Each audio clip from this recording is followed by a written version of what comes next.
Hi, everyone. Welcome to our Saddleback webinar this week. I'm Liz Mangus, Literacy Specialist with Saddleback Educational Publishing.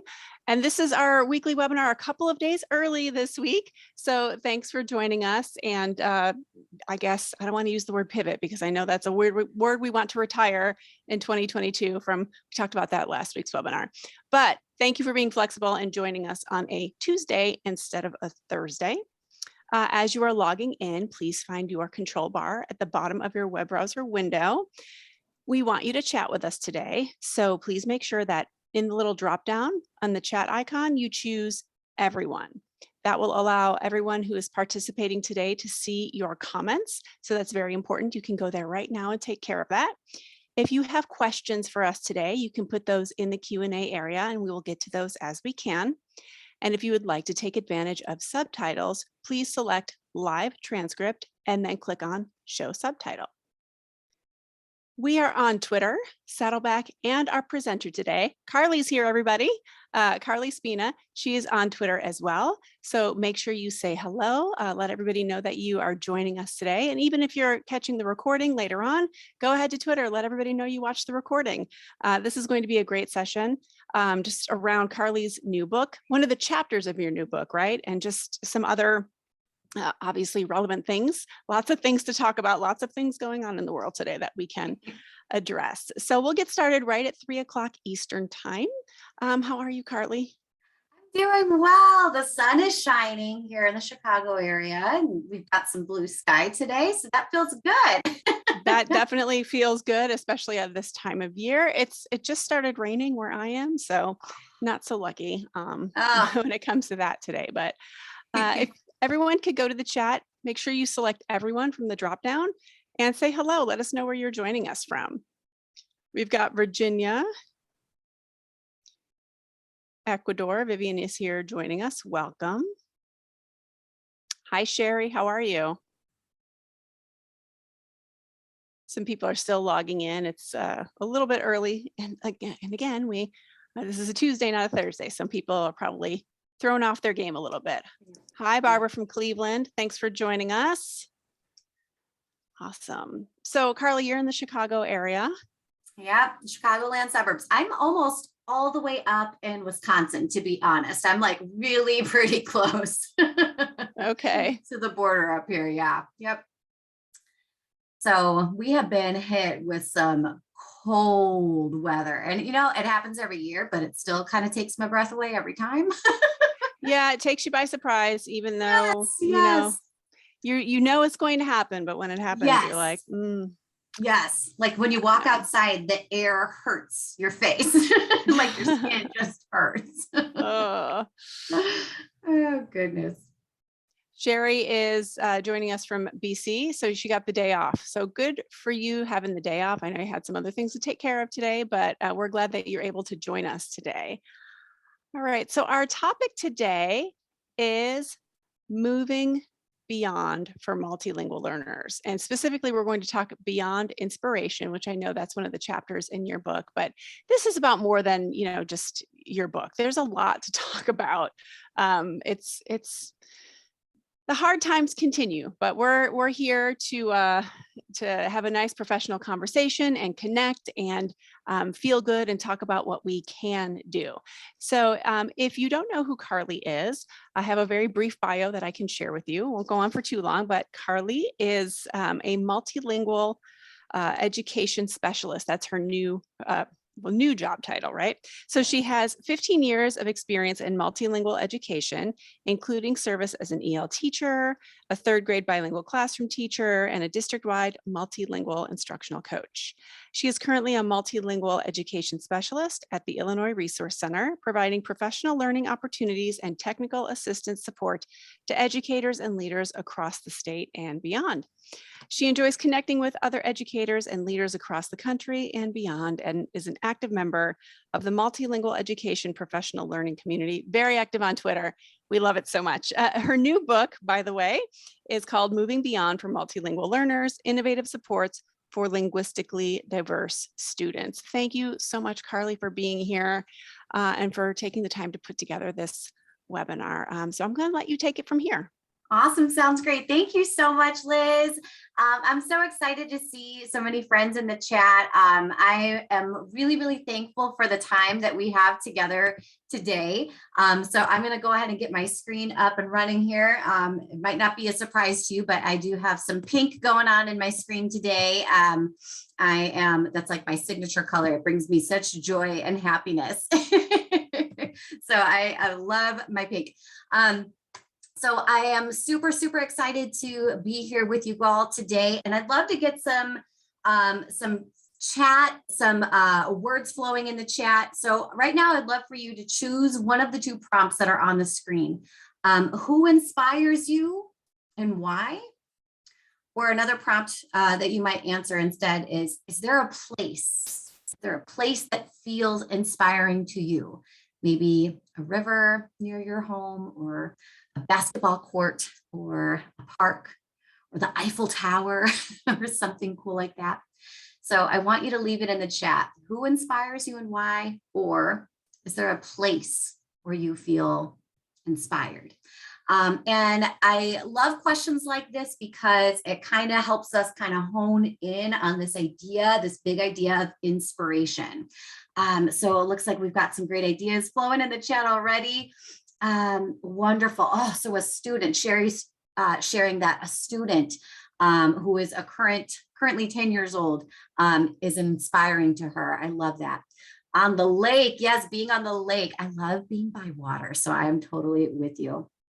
Inspired by all the great educators joining us today. Yes, me too, me too. Watching my children playing nicely. I'm with you, Jasmine. The beach inspires me. My daughters inspire me. The members of my team. Oh, is that beautiful? Hiking trails. Oh, yes, yes, yes. Nature center. Oh, another teacher is mentioning a student. My colleagues inspiring me. Seeing a student succeed. Birds and flowers inspire me. Beautiful. These are such great comments, and I appreciate you sharing those. And as we kind of go on and talk about inspiration and this idea, we want to keep using this chat. And I'll make sure that I say some of these ideas out loud for the folks who are catching the recording later, so they can kind of hone in on some of our insights that we share. My name is Carly Spina. Thank you, Liz, for the introduction, and thank you to Saddleback for having me. I totally am a self-admitted fangirl of Saddleback and the webinar series. I love these webinars, and I love also just this community of folks who come together every week. And we all kind of just learn and grow together, and we hear from different topics and different speakers from all over the place. And I just appreciate having this space to do so. I'm super active on Twitter, so you can find me at Mrs. Spina's class. I'm also including my email address there on the screen for you if you ever want to chat or Zoom or hang out or whatever. I am down for that as well. But I'm excited to talk with you all today about the book. The book I just have out. So it is called Moving Beyond for Multilingual Learners. And the reason it is called that is because each chapter really goes into one component of what it is to be a multilingual educator in today's schools. So each chapter has beyond something. So all of the chapters are listed out here. Again, each one kind of tackles a different component of how we serve and all the different ways that we serve. And so I'm excited to share with you all really this chapter about moving beyond inspiration. But I also want to acknowledge that we can't move beyond anything if we don't first acknowledge our current reality. So I want to give Liz a shout out and the entire team at Saddleback, because they're truly a very responsive organization. Liz and I were just chatting last week about how all of us are just feeling the effects of everything that we've been going through for multiple years now.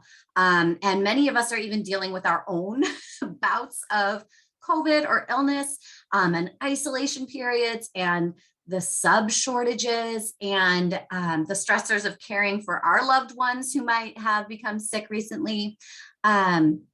And it's become almost this chronic stressor because it's ongoing and there's like no relief, right? We haven't sensed that feeling of relief, like, oh, okay, great, now this will get better. And then over winter break, many of us experienced this like this change, right? Many of us had to disrupt our holiday plans at the very last minute due to illness or changes. So what was supposed to be a winter break of relaxation or connection, it almost felt like a period of heartbreak or mourning because we weren't able to celebrate in the way that we were planning. So again, we want to acknowledge that in our time together, because again, that is a current reality. We can't move beyond anything if we don't first address the current reality. And so I want to share this question with you. What is currently deflating you? And what is draining your energy right now? And this isn't meant to be a gripe session by any means, but this is important for us to note and acknowledge. It's good. It's a good question to ask ourselves as educators, but also just like as human beings, because we have an identity outside of our positions, our roles. But we should revisit this question often. Optimism isn't always an option. We must acknowledge what feels bad, what feels deflating, what feels degrading, or even demoralizing. We have to know the things, the comments, the situations, the moments that drain us so that we can place almost like a barrier or a blockage or some distance between those things and ourselves. So if you feel comfortable, you can absolutely share something in the chat. Sometimes it's helpful just to know that we're not alone in our feelings. And again, it doesn't have to be a gripe session by any means, but sometimes it's just comforting to know that someone else is also struggling with some of our own struggles. It's important for us to identify like, okay, this is like chronic stressor. This is something that's ongoing for me. Or even just those moments of like, those isolated moments that pop up in a day of like my kids always called him a bucket dipper from that book, that children's book. So that like was a bucket dipping moment for me, or like a bubble popping moment, like you just pop my bubble or whatever, there's a lot of different sayings like that. So it's important for us to identify those moments, but then again, also notice like, what are the things or the patterns or the situations in our lives that have become actually like quite toxic. And those things are dangerous to our well-being. So yes. So we've got some thoughts here in the chat. Unrealistic expectations. Yes, thank you. The anxiety. Yes, it drains us personally, professionally. Thank you for sharing that. Teachers leaving the district. Yes, there's a lot of teachers leaving, and it puts almost, it puts some stressors on the system overall. Community and not responding to the risk levels. That's the responsiveness is absolutely draining and deflating. Absolutely. Thank you for sharing those things. And again, sometimes it's just nice to see other people like that's a struggle I share as well. And this is really hard to navigate. I wanted to share this great resource or the set of resources. Mandy Freilich, if you're not following her on Twitter, make sure you go and follow her right now. She is fantastic. Screenshot this if you're able to. But she has a lot of different resources out there. She has been speaking about adult SEL for years, like even before it got like trendy or popular. But I wanted to point out these two resources of hers. This first one here is Reignite the Flames, Finding Our Passions and Purpose for Learning Among the Embers. So anytime I see that visual of her book cover, I always think of like that feeling of burnout, or that feeling of like, my fire feels like it's dying inside, or I need to reignite my spark in what I do because I'm so deflated right now. So her book is absolutely wonderful. And then she has this accompanying piece. It's like a workbook. So it's a weekly guide to reigniting your love of teaching, building resilience, and fighting burnout and disengagement. love these two resources. Love Mandy. Again, she knows her stuff. She's really, really great. That's a resource that I would recommend. For as we kind of dig into this idea again of moving beyond for multilingual learners, I want us to think today, we're going to focus in on chapter 6, beyond inspiration, this idea of inspiration. So we want to ask ourselves these questions, like not only again, what deflates us, what feels bad, what feels toxic, but on the other side of that, what inspires you? What keeps you going in your work? So I left this this example here on the screen. Looking at puppy pics makes me feel good. I love like little fluffy puppies. It makes me feel good. It brings a smile to my face, but it doesn't like inspire me. Seeing folks come together for a donation drive, that inspires me. I like that fuels me. I get really excited about that.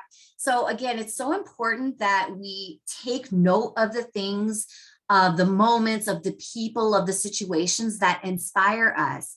I've actually tried to be more intentional about tuning in to what feels good to me. And then acknowledging when I see someone doing or being inspiring. Again, like I said before, optimism isn't always an option for today's teachers.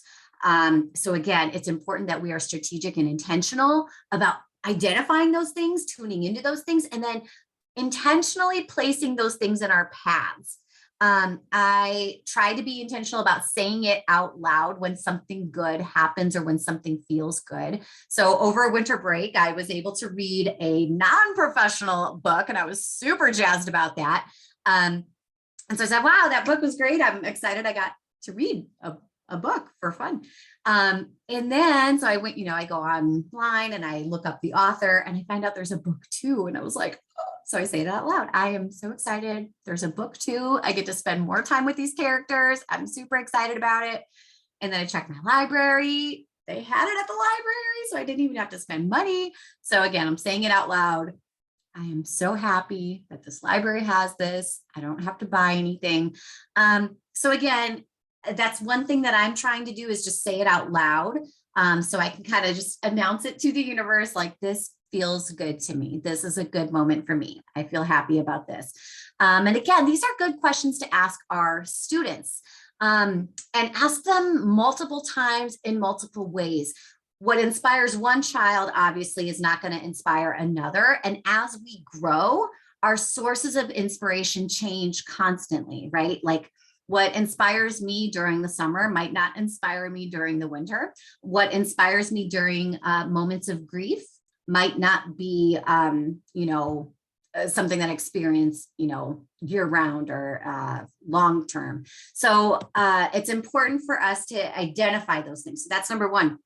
Number 2, Dave Burgess, he's the author of books like Teach Like a Pirate. But he always talks about having a capture system for like when you're feeling creative. But I also want us to think about a capture system for when inspiration hits us or when something great happens or something beautiful just took place in front of us. How do we capture those moments? How can we start to collect these moments and kind of store them? So I know a lot of folks like, feeds like Pinterest. So do you have a Pinterest board where you collect all those wonderful moments that inspire you? Do you have a Pinterest board? Do you keep something like a smile file? I've heard 2 ways. Tara Martin is an author. She talks about this in a few different ways. She talks about having a digital smile file. So like if you get a great email, maybe you put that somewhere special on your desktop, like you copy and paste it somewhere so you can kind of access it on a rainy day when things aren't going well. Or you can have like an actual physical smile file. I want to share with you all. I have this like bucket that I keep in my office, but I keep like cards in there. I kept a few like mementos from traveling. So I went to Disney World once. I kept my little, I forget what they call it, a magic band or something like that. But I keep these little things all together in one place so that again, on those rainy days, on those bad days, I can block everything out for 5 minutes. I might pull out a card that someone wrote me once 4 years ago, 10 years ago, and read it. And it kind of just breaks up that badness that kind of builds up. So a smile file is something you might use. A quote journal is another thing. So I had a girlfriend give me just like a little notebook, and it was super cute. It just says, "You do you, girl." And then she put on a sticker that says #girlboss. So I took this just notebook, and I'm starting to fill it with like female empowerment quotes. So anyone who identifies as female, if they say something that I catch it on the news, or I catch it on social media or wherever, or I see it in a book, I write it down in my book. So I've got quotes from like Oprah Winfrey and Coco Chanel and Cardi B and Michelle Obama. So lots of different just quotes that make me feel like, yeah. So I keep this in my office also. You might even keep like a vision board. You might do that digitally, or like having a physical vision board. Social media posts are another great way to capture inspiration, because then you're documenting it, you're sharing it publicly. And then you know how like Facebook does the like year or the memories, right? Like in memories pops up. Tara Martin was the name of the person who talks about a smile file. But having a social media post about something inspiring, it's wonderful, because not only does it inspire you, but it has the potential to inspire others. Maybe you have a morning or nightly journal that you use. Maybe you record voice memos in your phone or on a device. Maybe you keep blog posts that are just personal to you, or maybe you have a public blog. But it's important for us to identify a capture system. How do we capture those moments of inspiration? And then furthermore, how do we intentionally incorporate that inspiration into our daily lives? So maybe you say, okay, for 10 minutes a day, I'm going to set a timer on my phone to create. And maybe that's like, I'm going to paint or draw or doodle for 10 minutes a day. Or maybe you digitally design something, or perhaps you decorate your planner.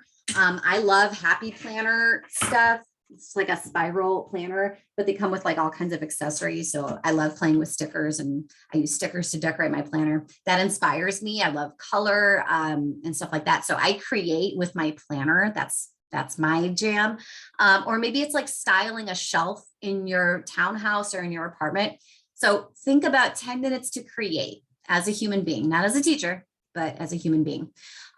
Or you might think, okay, how am I going to intentionally incorporate inspiration with kids?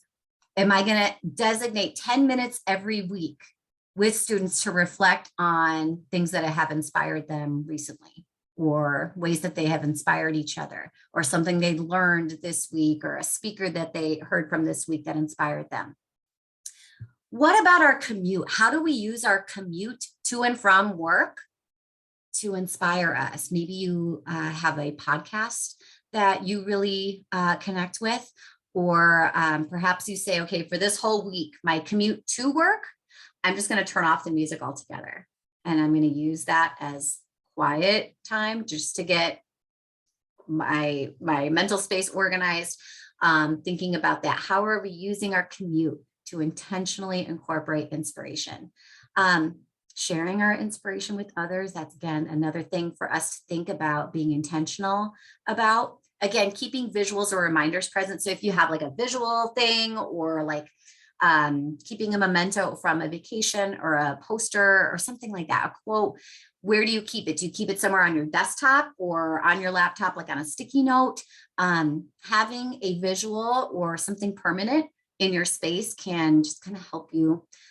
You might also think about a playlist of like dance tracks, something that gets you moving, or just music that makes you feel good, music that makes you feel empowered, things like that. You might also keep a video clip list. There is a wonderful video of Michelle Obama, and it starts out with, "Hey, Queen." It is like the best video ever. My cousin had sent it to me, I don't know, a year or two ago, and that's one that I save. So I have it saved on somewhere on my computer, but I'm like, that's one that I'll go back to. Rita Pearson's TED Talk that every child deserves a champion. That is a video clip that will inspire me every day. So that's a video clip I will keep handy. So think about, again, capturing those systems and then intentionally incorporating those things.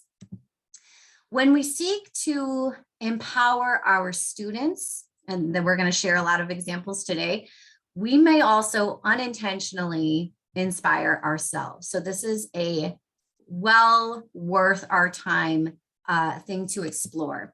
So I want to start asking, so how do you refer to your students that you serve in your space? So, you know, we always talk, especially in the multilingual education space, we always talk about the value of honoring our identities and those of our students and families that we serve by pronouncing their names correctly. Yes, that's paramount. We want to continue this work. But what do we call our students as a group? Like, I know when I was teaching, I was like, okay, class, right?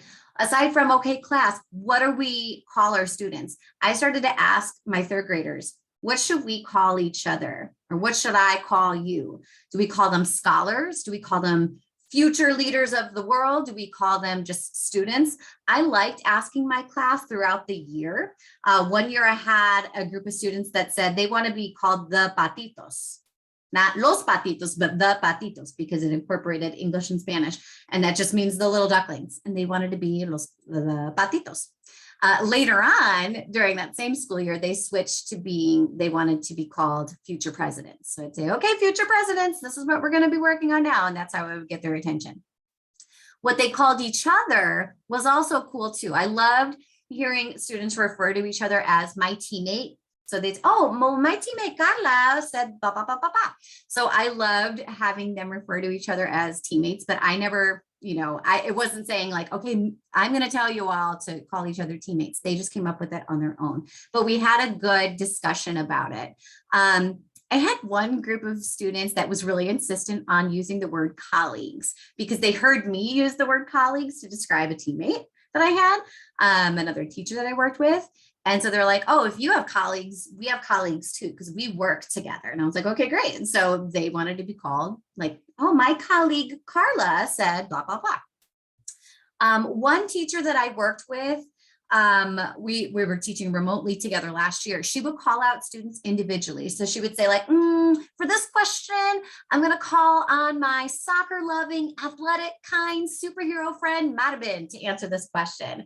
And I love that she did that because it showed all of the students that she knows her kids so very well. And it also helps the other students get to know him and his characteristics. And it also impacted the way that they spoke to each other. So it was really, really adorable and sweet when you hear like an 8-year-old say, I'm going to call on my compassionate colleague, Kevin, to answer this question. Oh my goodness, it was very, very sweet. Have you tried this activity, this draw a scientist? It's actually sometimes a very disturbing activity. So if you ask kids in any grade, okay, kids, draw a scientist. 9 times out of 10, kids will draw an old white man. Oof.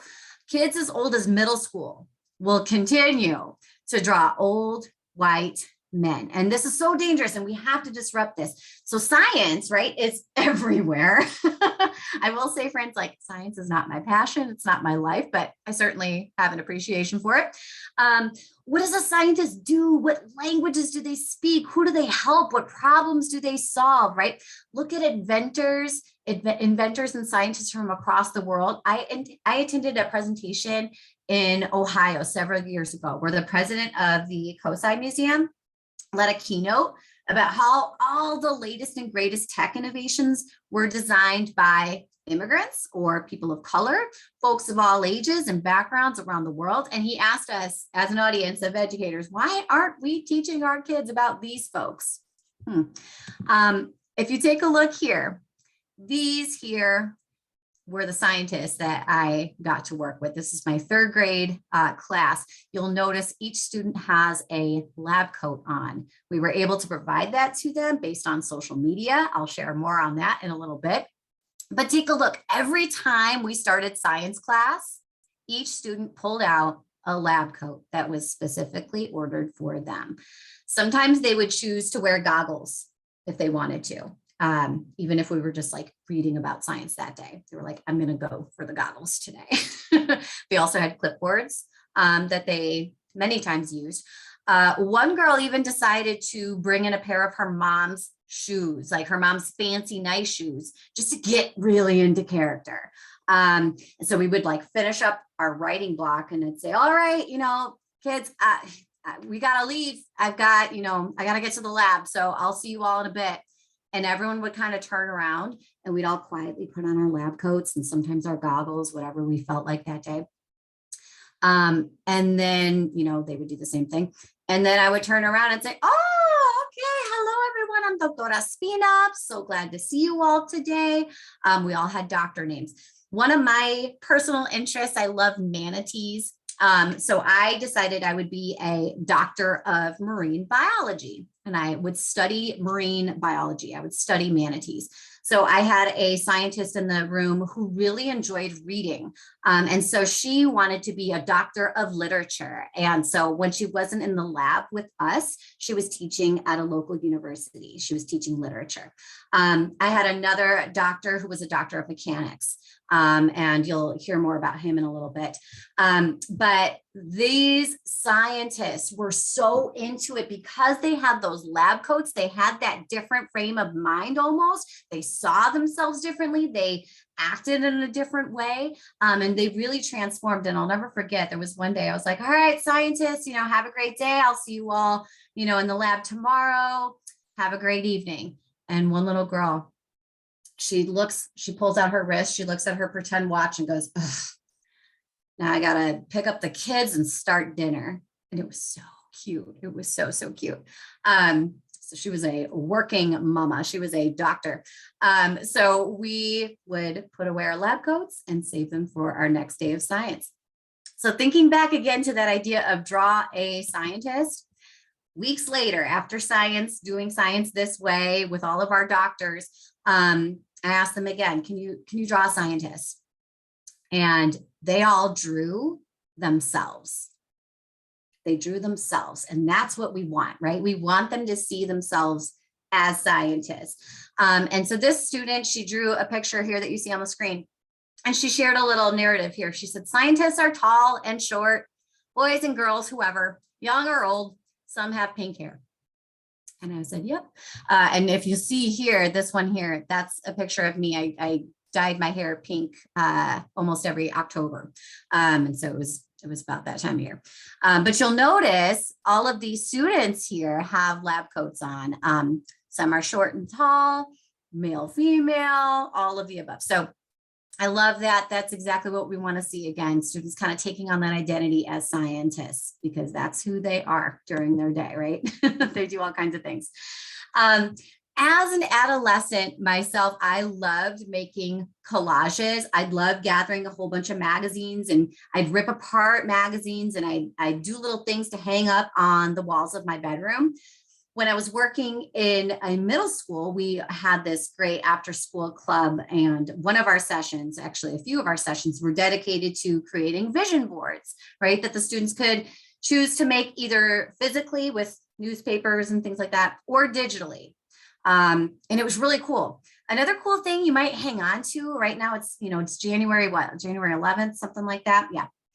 Another thing you might want to hang on to is those generic company calendars that just have sometimes they have, animals. Sometimes they have scenescapes, like mountains or the beach or water or flowers or trees or something like that. Save those old calendars, because later you can cut them up and they can become posters. But what we did was, in our classroom, we had a space dedicated to things that inspired us. And we kept this up year round, and it was like a living, breathing space. And so kids would say to me, Mrs. Spina, this quote from this book we just read, let's get this on the wall. This is a really good one. And so they hung up pictures of great moments in our classroom. They hung up quotes from books that we read. We brainstormed, this was after reading a children's book. I can't remember which one, but they pulled all these messages that like messages that they were like thinking and reflecting on. They said, wow, this was the message of this book. This is what this book taught us. And so they'd say, okay, Mrs. Spina, I want this quote here in this color right there. So we would make it happen. But again, it was really cool because the kids, anytime something hit them and struck them, they were able to take it and put it as a like this permanent space in our classroom. And it was so cool because then the kids started to say, you know what, Mrs. Spina, I'm going to make my own inspiration wall at home. And I said, okay, but, make sure you get your parents' permission, because sometimes we use, different types of tape and we pull off paint and we make our moms and dads mad. So with parent permission, many of the students started to create their own inspiration walls at home.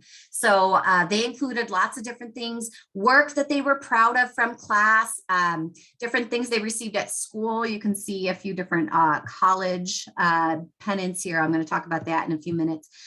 Certificates, spelling work, all different kinds of things, religious symbols, things that inspired them. And they kept those up in their spaces. And it was really neat to see, because as kids started bringing in pictures like, hey, I made an inspiration wall over the weekend.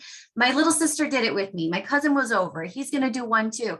It was really neat to see and have conversations about what it is that inspires them. And then having them reflect later on, like, you know what? This inspired me 3 weeks ago, but it doesn't inspire me anymore. It doesn't like fire me up and give me all those feelings. So I'm going to take it down, or I'm going to cover it with something else. So it had kids really reflecting on this idea of inspiration. So words inspire. Absolutely. Absolutely. Words inspire, but their own words can inspire more, right? How can we make sure that we are passing the mic to our kids? When we created those inspiration walls, we collected all kinds of pieces of things that other people created, but our inspiration walls took on such a deeper meaning when the kids were able to say, wow, my writing today during writing, it was awesome. It was fire, Mrs. Spina. This needs to go up on the inspiration wall. I inspired myself today. I am proud of myself. I love my work. I'm going to hang this up. And so it was really cool, again, to have them be able to pull out something like, yes, I can inspire myself, or I can inspire my classmates. I can inspire my teachers. So many folks in the comments shared that we as teachers are constantly inspired by the kids that we serve, aren't we? So I want to shift gears into this next idea of college. So as a teacher, I talked a lot about college with kids, and I had to have this moment of like, ooh, Carly, be careful. So do we value college, or truly do we value lifelong learning? Like, which one of those are we saying? So for me, I had to have a moment of, oh, well, yes, I do value college, but broader here, I value lifelong learning. And that's what I want for everybody I come into contact with. So we started this college project. And again, I did it a little bit wrong because I focused just on colleges and universities when I first started out. So here's what we did. We, as a class of third graders, 8 and 9-year-olds, in a bilingual classroom, English, Spanish, we started to write some snail mail. I myself am a first generation college student, very proud of it. My parents always, okay, you're going to college. That's what you're doing after high school. That's what you're doing, like, period. So I, as a kid, as growing up, college wasn't something I thought of often until high school. But if we are trying to inspire this idea of lifelong learning, we can't wait to have conversations about college until our students are in high school. So let's start having conversations young, and let's let kids just dream. Again, not just about college, but about being happy, successful adults. And success can be defined in a billion different ways, right? So what we did was we wrote letters. We wrote snail mail letters to colleges across the country. And we put in different things about, like, well, we're really important because we're scientists, and we speak English and Spanish. So like, we're really kind of a big deal. And we're kind of just exploring this idea of college. So tell us about your college. What do y'all do? What do you study? What do you do for fun? Do you guys play sports there? Like, what do you do? tell us something. We'd love to get a bumper sticker. If you could send us a bumper sticker, we're going to try to collect a bunch of bumper stickers and hang them up in the classroom. So we sent out a bunch of pieces of mail, and then we waited, and weeks went by, and we didn't get a single bumper sticker. But instead, we got package upon package. We had envelopes, we had boxes. I had this little slot, you know, as teachers, we get that little tiny slot for our mail that's sent to our schools. We get that tiny little slot. It was full, like every day for months and months and months. And soon our front office started to get, catch wind of what we were doing, and they'd bring them down themselves. They'd say, I wonder what this college sent you guys today. And we had mail from all over the US, and it was so cool. They didn't send bumper stickers. Instead, they sent pencils and keychains and posters and brochures. We got tons and tons of pennants. It was really, really neat. And so we started to say, wow, like this kind of took off more than I thought it would. We started to track where we were getting mail from. So the kids all had a map, and we were coloring it in. And it was really cool because the students were learning geography. They'd say like, oh, our friends in Iowa, oh my gosh, they live so close to our friends in Minnesota. Who would have thought? And I'm like, wow, like y'all are remembering where these states are. This is a cool way to teach geography. I didn't mean to do that. It was like bonus. We kept a list of all the colleges and universities that we heard from. We tracked it on our social media feeds all the time. It was really cool. And then we even started to track like the price of the mail. So we would look at the postage on each of the boxes and say, wow, this cost them $7.35 to send it to us. And so we would tally up totals of postage. So it was cool because it related to our math unit when we were working with decimals. So it was really, really cool. But again, I had my teammates lovingly tell me, Carly, this isn't just it. College is one option. What about trade schools? What about beauty schools? What about community colleges? What about all of these different things, right? Because all of our careers, every career is good and valuable and important. And if we're just, again, preaching this message of college, and we're telling our students that, college is the way. Yes, it can give great opportunities to us, but so can a trade school. Absolutely. It absolutely can. And I don't want any student to go and think that their parents, if they didn't have the opportunity to go to college, that they're less than anyone else. So I had to be like really mindful of my phrasing. And again, just the purpose was to explore lifelong learning options. And again, the kids started to feel so cool when they all got a t-shirt from Clemson or from Alabama, and they would strut around the school like, yeah, Alabama really wants us to come to their university one day. So like, we'll think about it, but like Clemson also wants us. So like, we just, we have so many options. Oh my goodness, it's going to be a hard decision for us. So as we were having all these great conversations with colleges, all these admissions deans, one dean sent every kid a business card. He's like, talk to me when y'all are ready. Like, I would love to have you at my school. You guys are bilingual. That's amazing. So like, how affirming for these kids. But then they all get this business card. And it was so cool. They're like, what is this piece of paper? Like, what is this for? And so I explained, okay, well, it's a business card. It's kind of like a little introduction to who you are. It gives your contact information. So if folks want to work with you or they want to collaborate with you, they know how to reach you. And so they're like, oh, Mrs. Spina, do you have one? And I was like, well, yeah, like I had a coupon for this website. So I made my own teacher business card, which I didn't really use very often. So I held up a business card and I said, yeah, so here it is. And they're like, oh, Mrs. Spina, this is what they said to me. Maestra, your business card is boring. You can do better. And I was like, well, snap. But you're right. So kids, what should I include?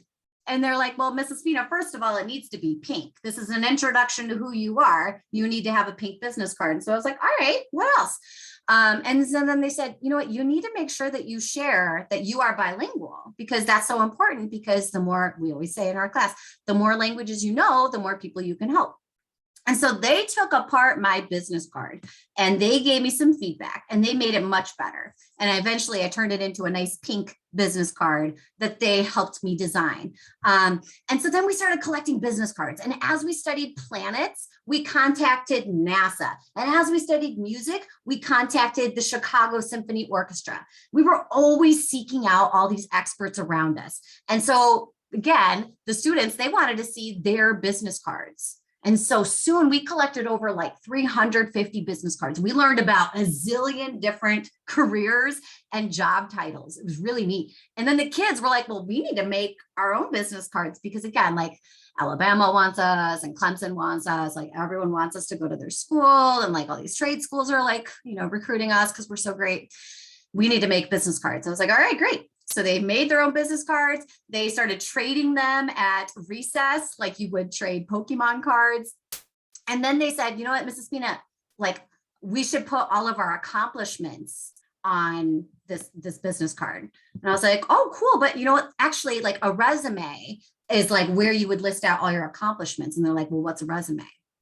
So you can imagine we all designed our own resumes after that. So take a look at this. And this is so fun to me because these are real examples of third grade resumes. So they started to say, okay, we're going to dream big, right? Where am I going to go to school? What am I doing after high school? Maybe I'm going to do this. Maybe I'm going to do that. Maybe I'm going to have like 4 different careers because I have so many different passions and I'm great at so many things and I'm bilingual. So like I'm the best. So I'm going to map out all these great accomplishments that I'm dreaming up for myself. So take a look. Let's take a minute to appreciate these. So this student here, he said, I'm going to be a professional soccer player for about 5.5 years. 5.5. And during this job, I had cooperation skills. I had teamwork skills, leadership skills, but I retired early due to injury, but I still helped the team. Oh my goodness. Like how specific is that? The student sat down and really planned out, like he knows what happens with professional soccer players and professional athletes. Like many times they're forced into early retirement because of injuries. I love that. But he sees all these great skills, right? For what it means to be an athlete. Take a look at this student. She identified, I'm going to be a professional mechanic for about 15 years. Really great career. During this time, I fixed expensive cars like Lamborghinis and Ferraris. So like she was so into cars. It was so cool. I think she had 2 uncles who were mechanics. So it gave her that inspiration. I love this. Take a look at this. I fixed cars in English and I fixed cars in Spanish. Oh, I love that so much because she knows how powerful it is to be bilingual. So she can fix cars in 2 languages. Oh, yes, friend. And then she says, I designed creative paint jobs and I got famous on YouTube. Cool. I love that. So take a look at how her career as a mechanic gave her all these opportunities. This female student, I love this. She put in her resume, US president, 2 terms. I led the entire country in everything, just everything. And I listened to people who needed help. Oh, I love that. I was like, you know what? And friend, I'm going to vote for you when you do that. Absolutely. You got my vote, friend. And then take a look over here. This student was really passionate about animals. And so she's like, you know what? I'm going to be a professional veterinarian, 27 years. During this time, I helped everyone keep their pets healthy. Take a look at this part. I love this. I saved a lot of dogs and cats and sometimes turtles and one time a giraffe. It was crazy. That it was crazy. I'm like, man, I need to know about that time that you are dreaming up. That sounds so cool. She must have been on special assignment. I love that. I love that. So much fun. But then take a look at this. So after the kids all designed their resumes, this is what they said about the process. I can do all of these things because I can, period. Yes, you can. I love that. This student said, I can change things tomorrow or next year or in 10 years if I want to change it. Yeah, absolutely. Build up your resume however you want, right? Keep dreaming, change your dreams, adjust your dreams as you learn and grow and have new passions. My resume didn't make me happy. So I started over and added more fun stuff like skydiving. Cool. I love that. And then the student shared, I made my sister do one, and then my dad did one too. And I'll never forget that because the dad texted me that weekend and said, we had to bring our resumes to church to show our pastor because the student really wanted to make sure that we shared this. It was great. So another kind of just outside the box as we're thinking of these ideas of inspiration. This was something so super fun. Bus stop outreach.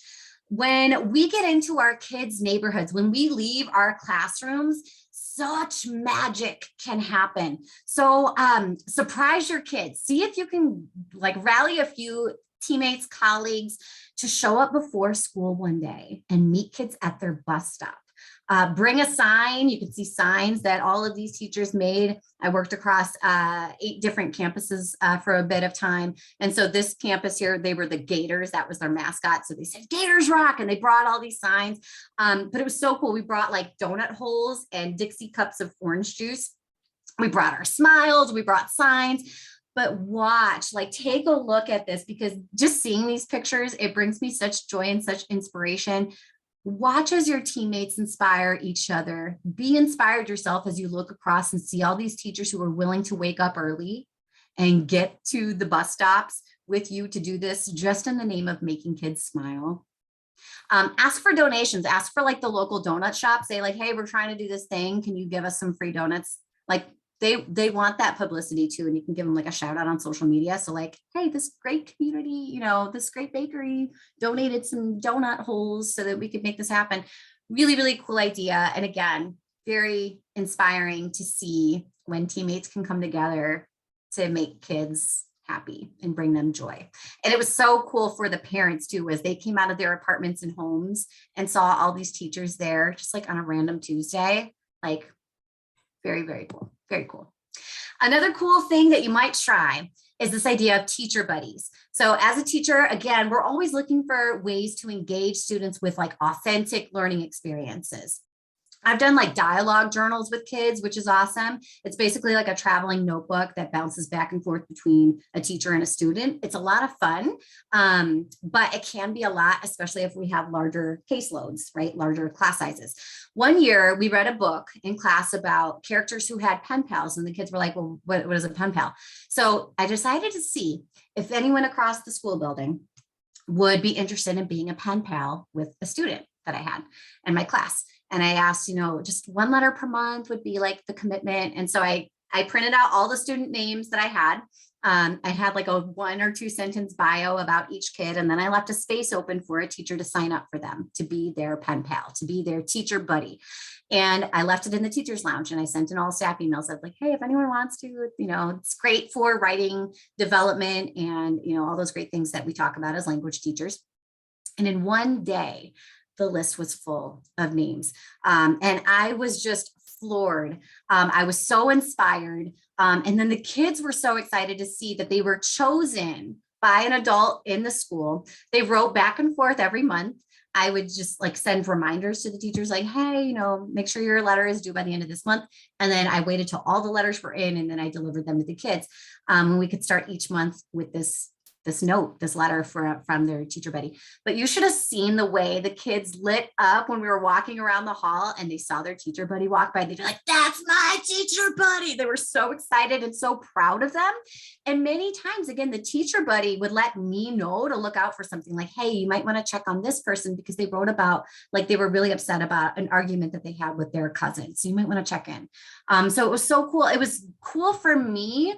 Again, like as an EL teacher, as a dual language or bilingual teacher, sometimes we feel like we're on an island. But if we invite those moments to happen, if we create those moments, we know we're not on an island. We have teammates. We have caring colleagues who are willing to go the extra mile. Not only are they supporting my kids, but I feel supported in serving those kids. So really cool moment. I wanted to bring this up because kids are getting inspiration from all kinds of places, including from content creators online. So what do we say to kids when they tell us, I want to be a YouTuber? Do we laugh at them? Do we tell them to pick a different career? Well, no, of course not, right? Because actually being a YouTuber, that's like a real career now. It's 2022. We say, awesome, great. We might ask questions like, what kind of content do you dream of creating? Who's your audience? Like, what problems do you want to solve? What message do you want to share with the world? How do you want people to feel when they consume your content? What kinds of skills are going to help you achieve this? What do you need to study? So cool. So friend, when you become famous on YouTube, give me a shout out, because I am going to subscribe and like and smash the button and all that thing, all the stuff that those YouTubers say. So again, it's okay to get inspiration from other places. So the book, Learn Like a Pirate, was written by Paul Solers. It's a really, really great book. He writes about this. He gave me this idea. Every student has something to say. And if we're looking, again, for ways to empower our students to use their voice, because they have a voice, what if we gave kids the opportunity to be a Twitter captain or an Instagram captain for our classroom account? So take a look at this example. Hi, I'm Carly, and I'm the Room 9 Twitter captain this week. Hashtag I'm awesome. Hashtag oh yes. Hashtag third grade rocks.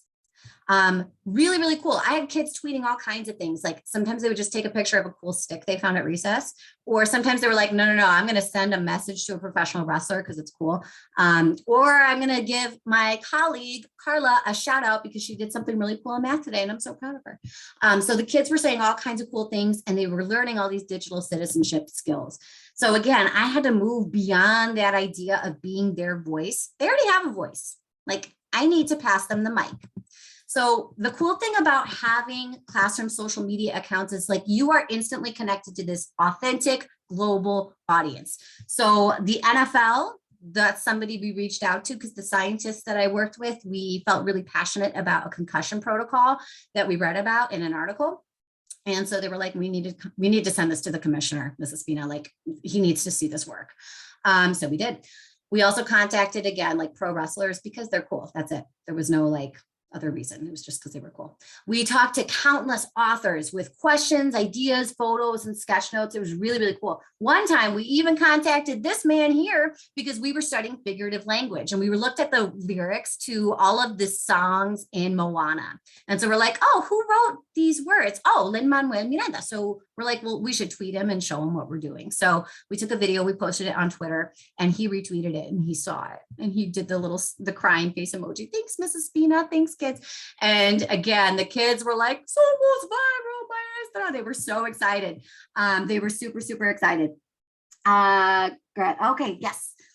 This one here, maybe. I think it's one more. Let's see. So sorry. This one here? I think it's that one. Okay. Yeah. Sherry, we're trying to get you what you need. Got it? Okay, cool. We're good. Thank you. And the name of the song. So the song that we were looking at was, oh gosh, what is the name of it? It's the one where she's looking at the horizon and she's singing it. It's just Moana singing. Oh my goodness, it's going to bother me. As soon as this webinar is over, I will think of it. Yes, but Barbara, thank you for bringing that up because every district has a different social media policy. So that might be something that you have to, yes, How Far I'll Go. Thank you. That's the name of the song. Yes, you do need to talk to your district and make sure that you're following all the protocols, but really, really cool. Even if you just have your own account and sometimes you share just on the screen, maybe you pull something strategically and show it on the screen. That could be something, again, kind of not a way around it, but just a way to model the skills and form the connections that the kids are looking for. So if your students had that power, who would they tweet? What would they say? So here's a few examples of different folks that we tweeted over the course of the school year. So here are some things that they tracked. They said like, who did we contact and what were we learning about? So we talked to the Jane Goodall Institute. We also talked to like the Illinois DNR, like the Department of Natural Resources, because we read about invasive species and we had some thoughts to share. And so they were like, we got to tell these folks in charge, like, you know, we've got some ideas. So we started to track our favorite Twitter moments. So that was a lot of fun. So again, social media has the potential to inspire not only our kids, but us as well. So we can stay connected to a professional learning network. We stay connected to community resources and agencies by following things like our fire department or a youth organization, or even our local library or food pantry. We stay connected to our own friends and family. But again, your kids have a global audience now. We as adults, we have this constant flow of ideas and resources that can keep us inspired. And we have a community of support cheering us on. And that's so powerful. That's so needed these days. So let's talk about some fun challenges I have for you, because it is 2:55. Okay. I want you to take one of these ideas and we're gonna use it as a challenge. So a challenge I have for you, this idea of inspiration. Zoom with your hero. Zoom with your hero. Ask a mentor in your life for a quick 10-minute chat this week, this month, and then this season.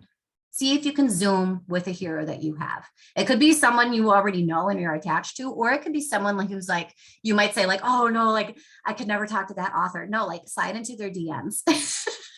Like Twitter message them and see if they respond, because you never know. And you could have this really cool conversation with a hero that you have. Really fun. Get wild. Go to the dollar store with a teammate. Okay. And your challenge here is pick out something super random like Play-Doh or like a spatula or a pom-pom, and then bring it in. Or you just do this, you're like for yourself or your teammate or your whole team or your whole school. And you're going to say, how can we incorporate this spatula into our lesson next week? And let your creativity just fly. Like, let's see what the art teacher comes up with. Let's see what the social worker comes up with. Let's see what the math teacher comes up with. Let's see how to incorporate this spatula into this book we're reading. Get creative and fun. It feels sometimes silly, but you know what? Like we need some playfulness in our work. We need more giggles at work, and we should just giggle more in life in general. Here's another idea. Mix up your next team meeting. Tell everyone to bring your cell phones. Say like, hey team, hey third grade teachers, hey, seventh grade math teachers. Can we all bring our cell phones to our next team meeting? And then start the meeting with a positive. Do a call home to a family and share good news about the child. Say, hey, you know what? Even if it's not something like wonderful, like, oh, they got an A. No. Like, I just really appreciate being your child's teacher. They just say beautiful things. They're such a good friend. I love seeing her face in class every day. It's awesome. That alone can change everything for a parent, for a kid, and even for you. Hearing that voice on the other end of the line can change a lot. If you can't bring cell phones to the meeting, leave out stationery, like put out postcards and encourage your teammates to send a positive postcard out home or send a positive email. Start with the positive. It's changes everything. Play with your lighting.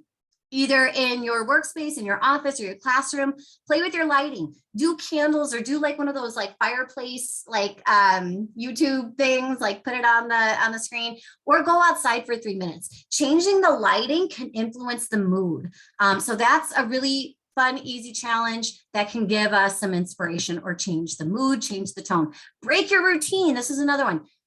You could try this by doing a different way home, or you like listening to a different radio station, or even walking past a different section of the library, trying a new restaurant. Break up your routine in some type of way. Toss out routines that are not serving you. So one thing I'm trying to break myself of is not checking my social media feeds and my emails first thing in the morning on my phone.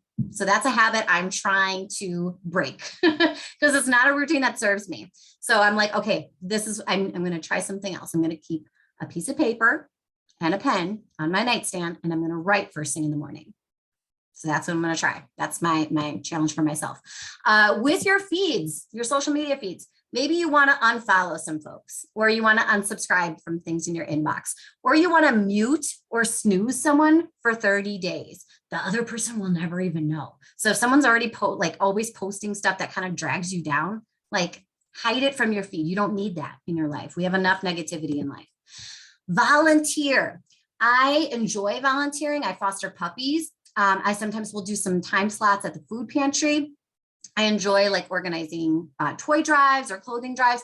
Honestly, I feel like I'm constantly asking for stuff on social media, but I will tell you, the more time I spend volunteering, the more inspired I become, because I'm connected to people who are in my community who want to do good things. They're just waiting in the wings half the time. They want to serve, but they don't always know how. So if I can say, you know what, like I've got this snack bin in my classroom and it is empty. It is empty. 9 times out of 10, if I bring that up with the folks I'm volunteering with, I will have a full snack bin the next week. So we can use our platforms to engage the good, to be the good, project the good, share the good. Change the world in just 5 minutes. If I said to you, and it's 3 o'clock, so I'm going to try to wrap up soon here.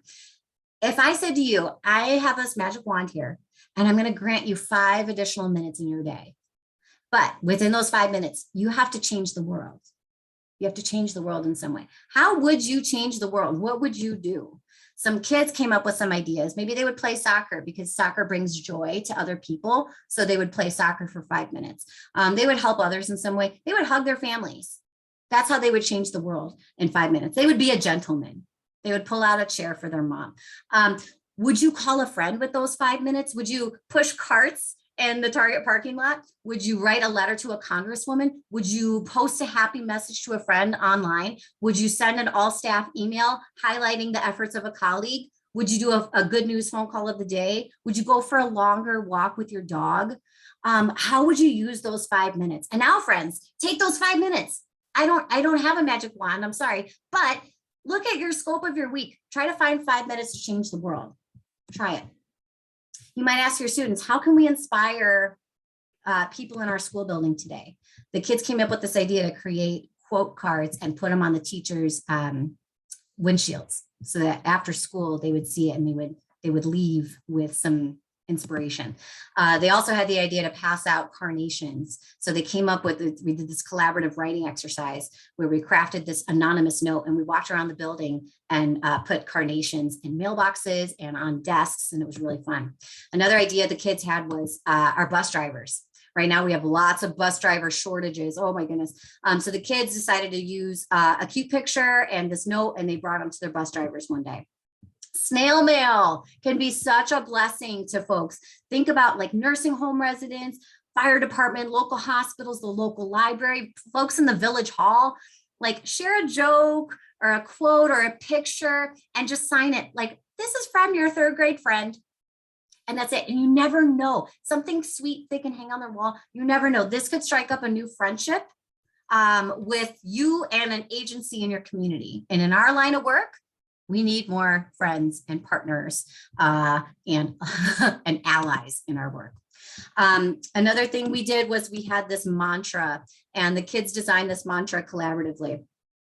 And this is what they said. And this was a good thing for them to hear from themselves, but also a good thing that I held on to as a teacher. And these are their words. I believe in myself. I can do hard things. I can work really hard.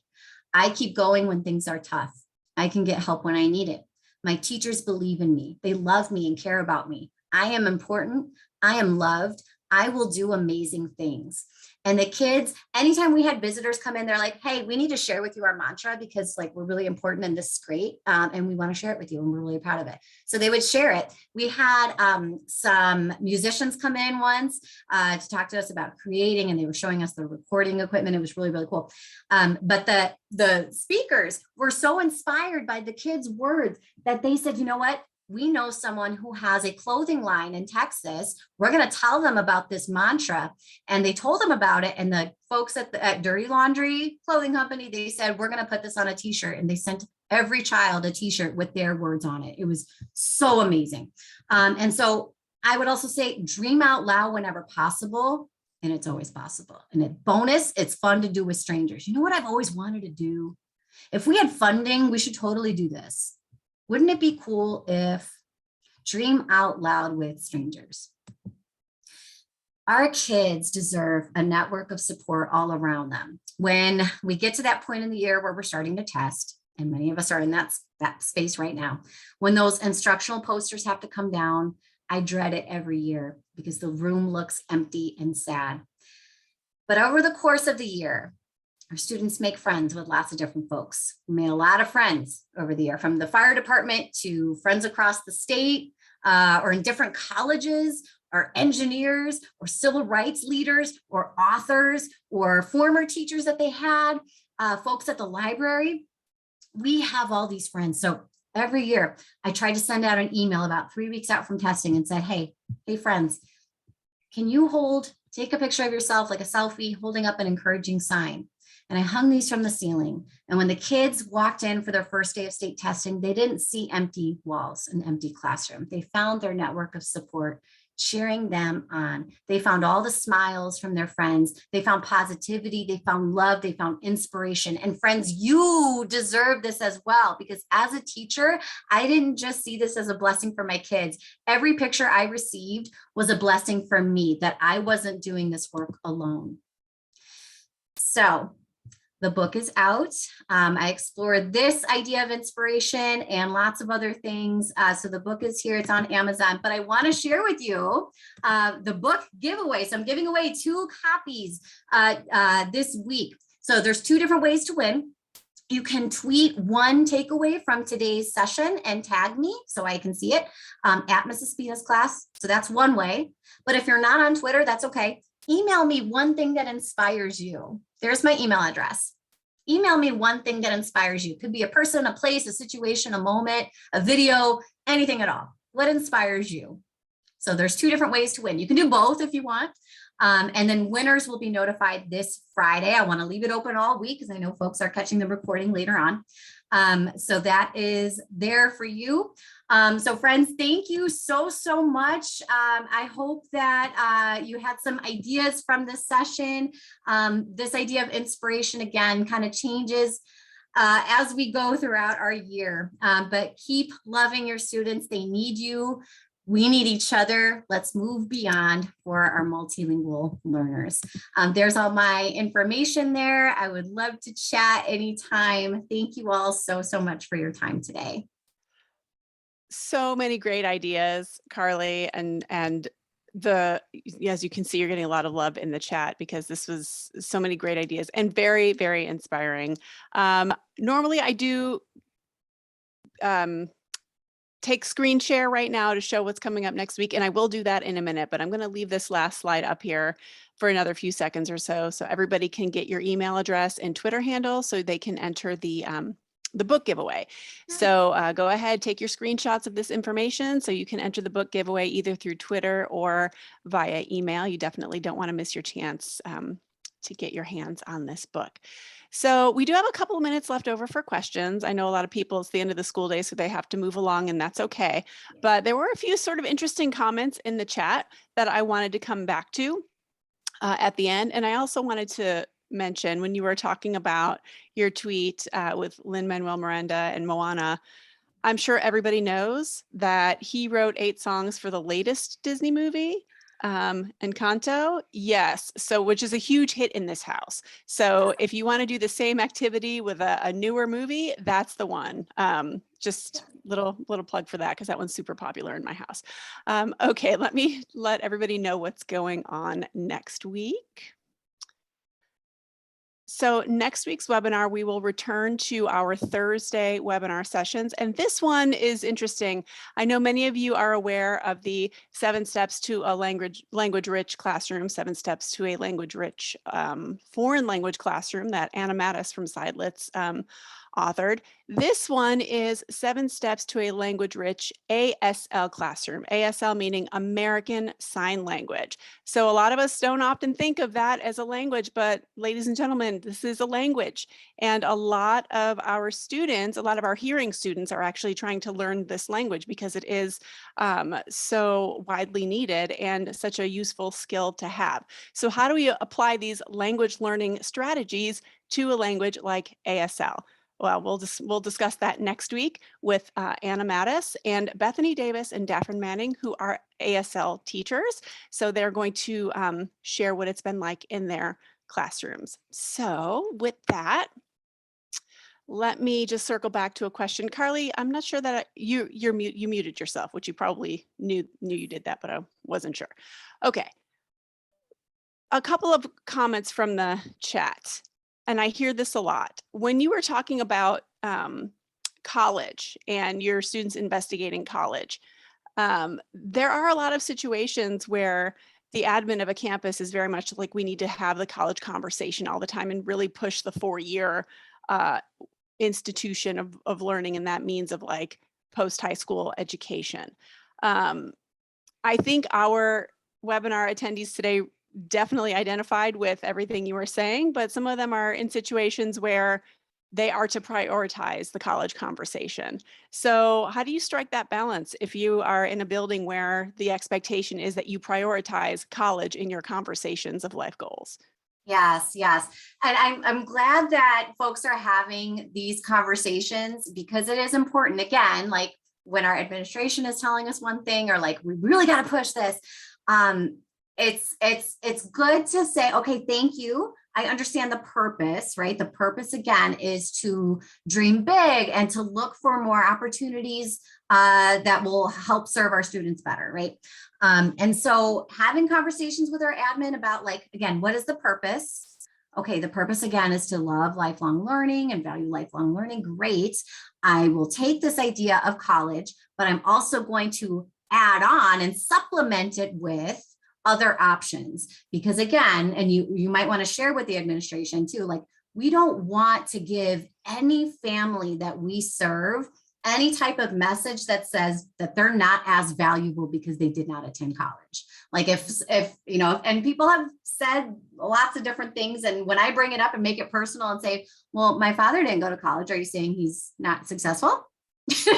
Like it kind of shuts people down real quick, right? So if we can again make it personal, but we can say like I can take this idea, I appreciate the purpose of it, but let's also make sure that we're being more inclusive, right? Of who we're serving and the message that we're giving.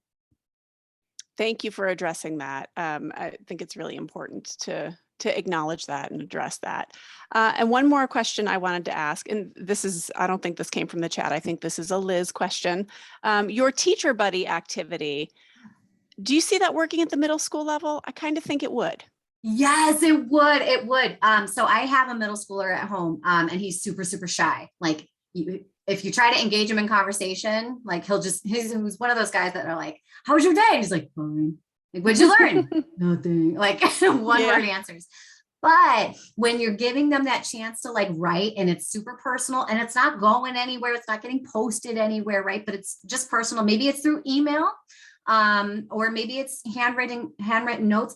But having that adult mentor, we did that actually with one of the middle schools that I worked with. And it was so successful because again, it became like a friendship for that individual student. So they might say like, you know, I'm having trouble with this class. I might open up to my teacher buddy in a different way. Or I might say like, hey, can I come to your classroom and do my homework after school? And then it kind of blossomed and later on. We created a mentoring program and some teachers with their buddy, they would just play basketball outside once a week, or they would watch an episode of a show together once a week or once a month. But having just, again, that one additional adult who cares about them, it's amazing. So yeah, I think that would work with any grade level. Truly. It makes such a difference for sure. Well, I just want to double check, make sure we don't have any lingering questions. No, we are all set. Well, thank you, Carly, and thanks to everybody who came today and actually hung out a little bit longer than we normally do. So there's a lot to discuss and it was so much fun. Thank you so much, Carly, for taking the time to put this together. I think everybody is leaving feeling very uplifted and very happy. So much appreciation, and we'll have to have you back you know, as soon as we can. Thanks to all of you for joining us today, and we will see you next week for our ASL webinar. Take care, everybody.